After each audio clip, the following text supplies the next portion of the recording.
May you live as long as you want and not want as long as you live.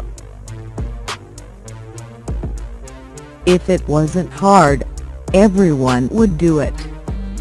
It's the hard that makes it great. A hero is somebody who voluntarily walks into the unknown.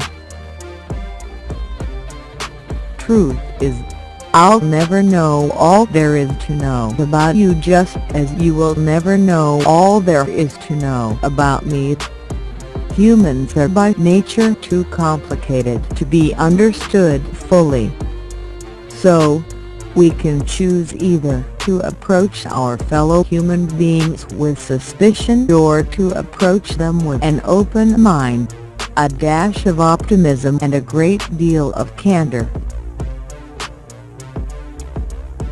Everybody is something that chews them up, and, for me, that thing was always loneliness. The cinema has the power to make you not feel lonely, even when you are.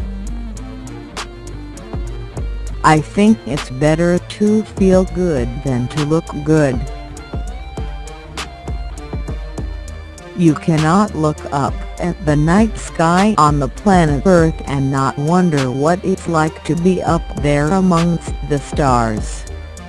And I always look up at the moon and see it as the single most romantic place within the cosmos.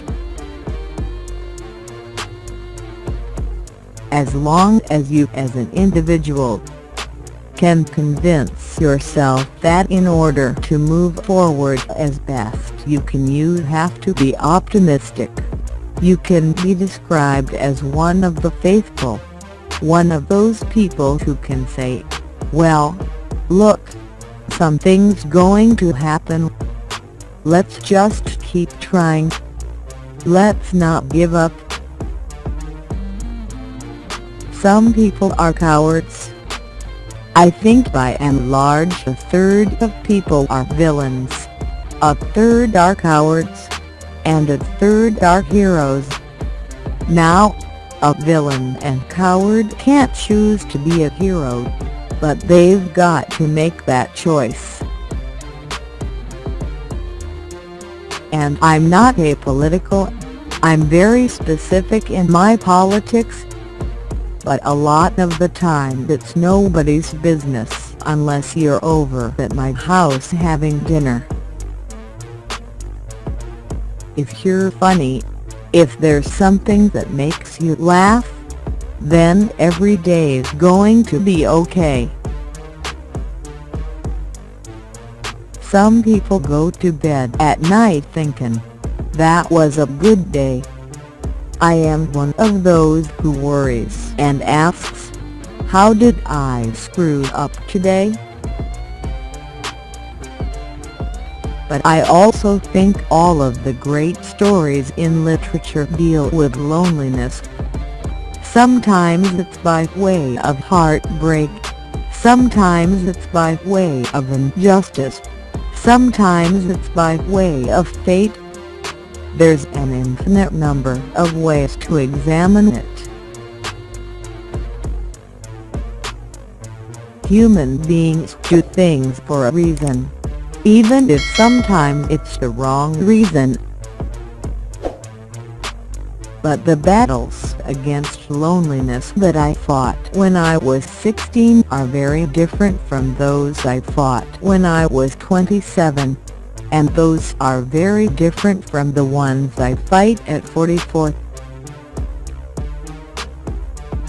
There's a difference between solitude and loneliness.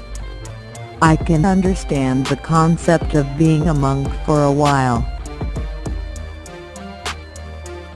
Tweeting is like sending out cool telegrams to your friends once a week. My TV show had been cancelled, nothing else had gone anywhere, some alliances I had made petered out and nothing came of them, and I was looking at a long year ahead of me in which there was no work on the horizon. The phone wasn't ringing. I had 2 kids, one of them a brand new baby, and I didn't know if I would be able to keep my house. I've made over 20 movies, and 5 of them are good. Actors with political views are a dime a dozen. Repertory theater is all about being part of the whole, one of the many colors in this vast palette.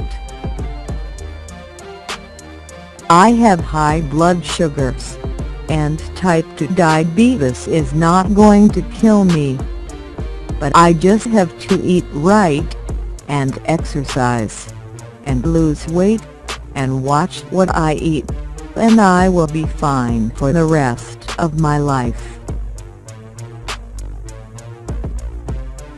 My kid could get a bad X-ray and I could get a call from the doctor saying I have something growing in my bum, and that would change my perspective on everything instantaneously, on what is and what is not important. I understand the concept of optimism, but I think with me what you get is a lack of cynicism. When I was 21 years old, I had a job playing Santa Claus in a shopping center in Sacramento. I was rail thin, so it's not like I was a traditional Santa Claus even then. I had a square stomach that was the shape of the sofa cushion that I had stuffed into my pants. Growing up in Northern California has had a big influence on my love and respect for the outdoors. When I lived in Oakland, we would think nothing of driving to Half Moon Bay and Santa Cruz one day and then driving to the foothills of the Sierras the next day. It's always a combination of physics and poetry that I find inspiring. It's hard to wrap your head around things like the Hubble scope. I think 80% of the population are really great, daring people who will help you and tell you the truth. That's just the way it is. And I think 20% of the population are crooks and liars. It's just a fact. And then it was like, wait, you can go to college and study theater and act in plays. This is almost a racket, you know. And then when the opportunity came along to do it professionally, I thought I'd won the lottery. I must say that I do wrestle with the amount of money I make, but at the end of the day, what am I gonna say? I took less money so Rupert Murdoch could have more. The most accurate representation of how I feel is that I'm incredibly lucky to be working in this structure where people get paid millions to read the news on TV. And, yes, it is insane. And there is nothing I can say beyond acknowledging my immense good fortune, and being aware that I'm blessed, and aware that it isn't going to last forever. If you look at romantic comedies as pieces of commerce, the audience is looking for wish fulfillment.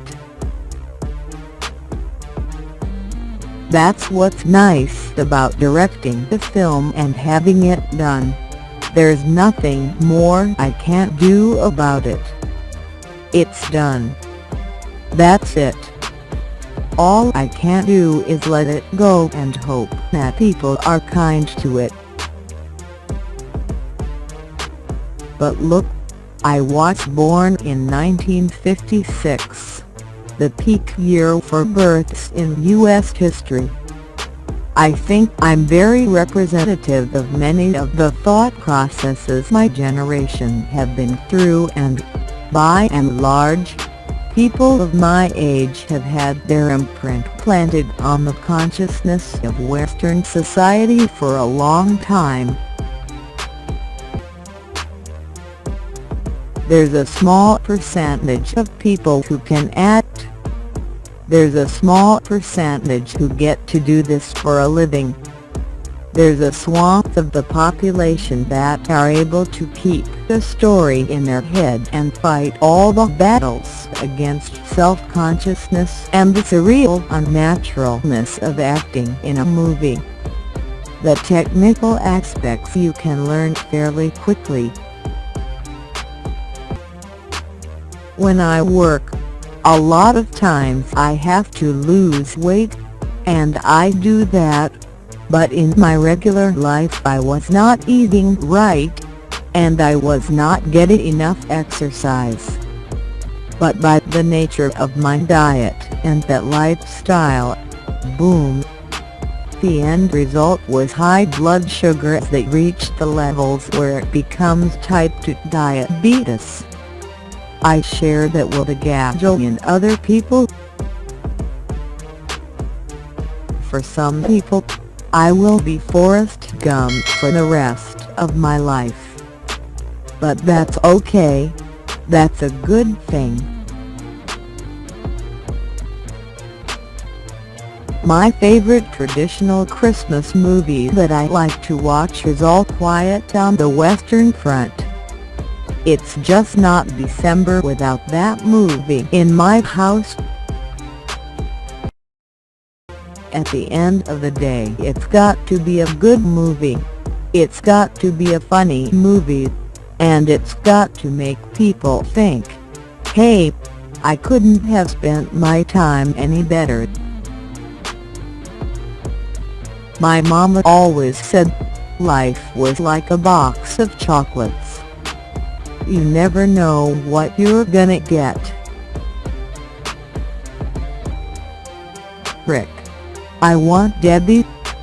You dump her and I'll give you cash.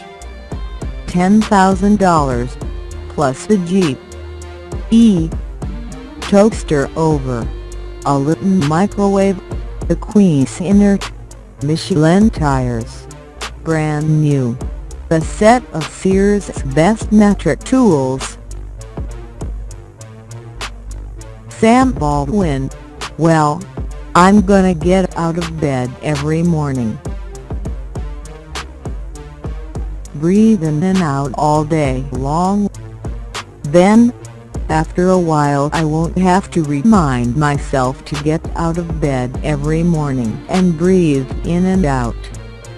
And then, after a while, I won't have to think about how I had it great and perfect for a while. Nothing lasts forever, not even your troubles.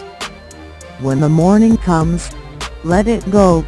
This too shall pass.